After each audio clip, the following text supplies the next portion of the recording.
Hoje eu vou falar sobre Lei Geral de Proteção de Dados, LGPD. E aí, antes de começar a falar do assunto propriamente dito, queria fazer um parênteses que sempre vira e mexe, as pessoas confundem com LGBT.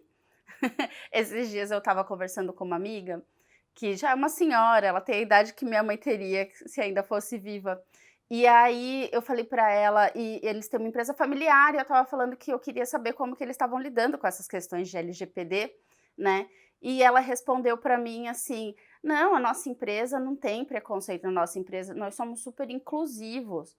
E inclusive você vai observar que a secretária da minha filha é gay. E aí na hora que eu ouvi isso eu fiquei pensando, falei: "Gente, veio a Nazaré de novo na minha cabeça", e eu fiquei pensando: "Como que a gente saiu de 0 a 100 tão rápido?", né. E aí eu entendi a confusão dela. Então, gente, quando estamos falando de LGPD, nós estamos falando de Lei Geral de Proteção de Dados. Ela me falou isso e eu fiquei pensando, eu juro, veio a ampulheta na minha cabeça até dar um "bum", que ela estava confundindo e não é a primeira pessoa que confunde. Então, por isso que é importante fazer, que eu achei super engraçado. Você deve estar aí pensando por que eu tô falando disso com vocês, sendo que vocês são uma pequena clínica, uma salinha pequena e tudo mais. Eu tô falando isso porque eu penso que você tá no jogo do empreendedorismo para ganhar, não é? Você quer crescer. E se você quer crescer, o ideal é que você já adote práticas iniciais pensando em como vai ser no futuro, quando a sua empresa for grande.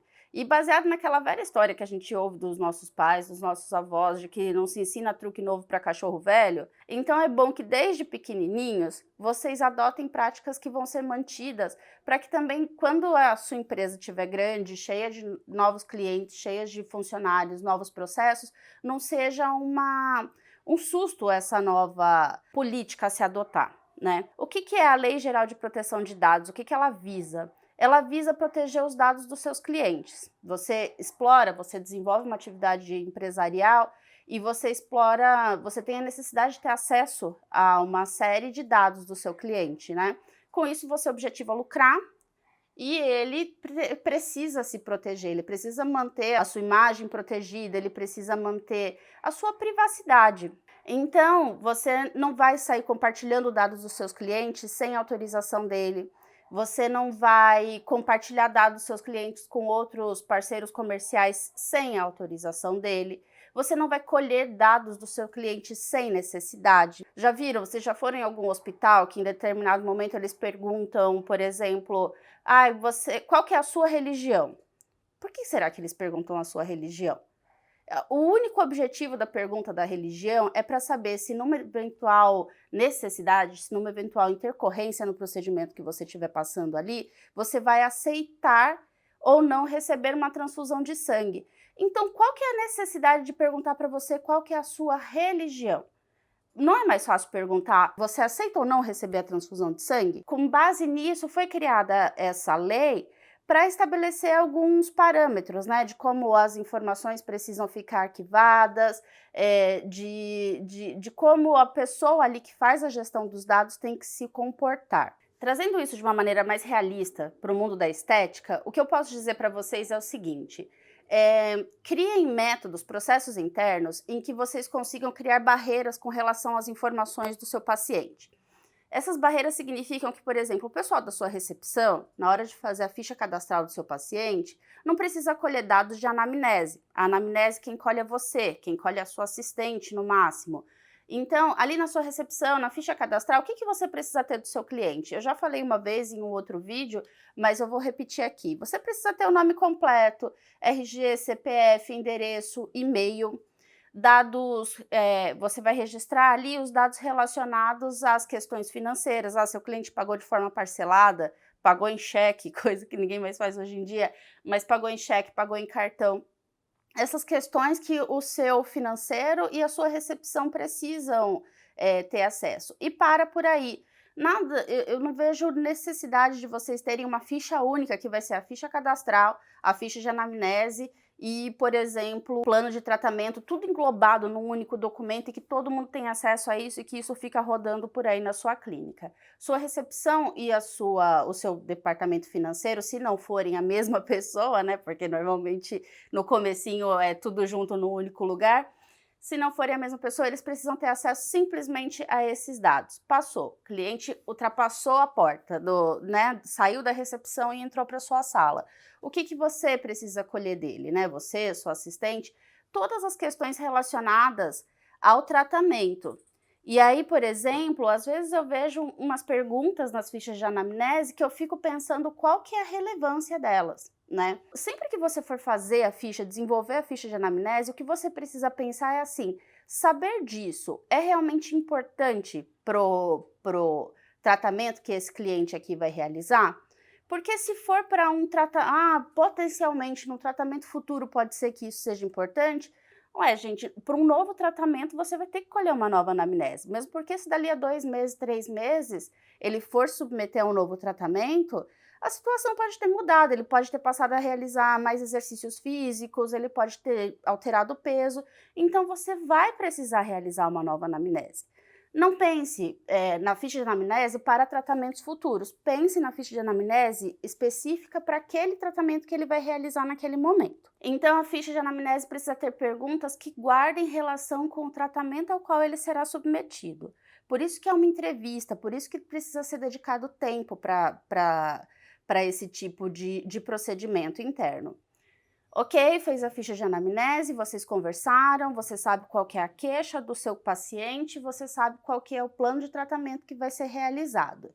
Ok, tudo isso fica ali registrado no prontuário do cliente, lembrando que essa parte do prontuário para dentro é só você que precisa ter acesso, no máximo o seu assistente.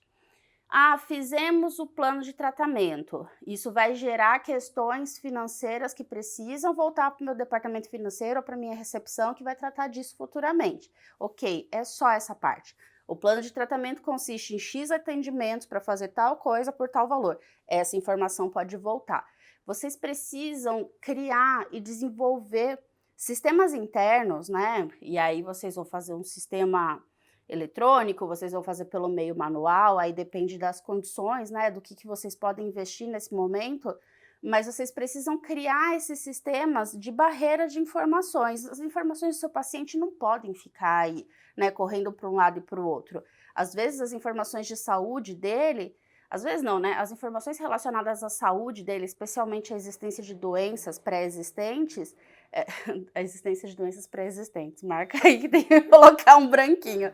Diante de doenças pré-existentes, vocês vão precisar, as doenças pré-existentes, elas podem inclusive ser fonte de discriminação. Isso para LGPD, né, são dados extremamente sensíveis, são dados considerados sensíveis, aqueles dados que podem gerar algum tipo de discriminação. Esses dados, especialmente, têm que ser tratados com muita cautela, né? Às vezes a pessoa tem uma doença de pele pré-existente, às vezes ela tem uma doença infecto-contagiosa. Tudo isso só é importante para você saber, especialmente para entender a conduta que deve adotar na sua clínica com relação ao tratamento solicitado, inclusive se ele pode fazer ou não esse tipo de tratamento. Nisso tudo, fazendo ali o plano de tratamento, antes de começar, finalizou o plano de tratamento, organizou a questão de pagamento, tá tudo certinho, vocês vão iniciar o tratamento em si, né? E aí vocês vão realizar as fotografias, tanto para controle, né, da evolução do tratamento e talvez para divulgação nas redes sociais. Essas fotografias também, vocês precisam analisar quem é que vai ter acesso, né? Não há necessidade de todo o seu fluxo, todas as pessoas que trabalham dentro do seu espaço ter acesso a tudo, gente. O que eu quero dizer é isso. Vocês precisam ter o controle de como esses dados, eles caminham dentro do seu espaço, tá? Eu vejo dois grandes pontos de atenção nas clínicas de estética com relação à proteção de dados. Primeiro, os dados dos seus clientes, né? Esse é um ponto nevrálgico aí. E o outro são os dados dos seus empregados. Nas clínicas de estética, em geral, vocês precisam ter, por exemplo, a carteira de vacinação dos seus empregados, né? Porque seus empregados, seus colaboradores, os seus parceiros, vocês já sabem a diferença disso, porque já assistiram o outro vídeo que a gente postou. E vocês precisam ter isso porque, inclusive, o próprio fiscal da vigilância sanitária pode solicitar no momento da fiscalização. Então, tanto a coleta de dados do paciente como a coleta de dados dos empregados são 2 momentos aí em que vocês realizam sim, o tratamento de dados pessoais, e esses tratamentos de dados pessoais vocês devem realizar com muita cautela, com muita atenção, sempre fazendo o controle do fluxo desses dados, entendendo especialmente que o dono, o titular dos dados, ele pode solicitar em alguns casos a exclusão desses dados da sua base de dados. E aí o que você vai fazer? Naquela vibe de que o cliente tem sempre razão, de que o dado não é meu, o dado é do outro, você vai lá e sai apagando tudo, entregando tudo para a pessoa. Você também precisa se atentar a isso, porque alguns dados do seu cliente você colhe porque a lei assim determina, né? Existe lei que determina quanto tempo que o prontuário precisa ficar arquivado e à disposição aí do poder público para uma eventual fiscalização. Então você não pode, né, sair aí o titular... Caraca, que é isso? Esse barulho normalmente é de bombeiro, né? Acho que é um avião do bombeiro. O avião dos bombeiros passando na sua rua.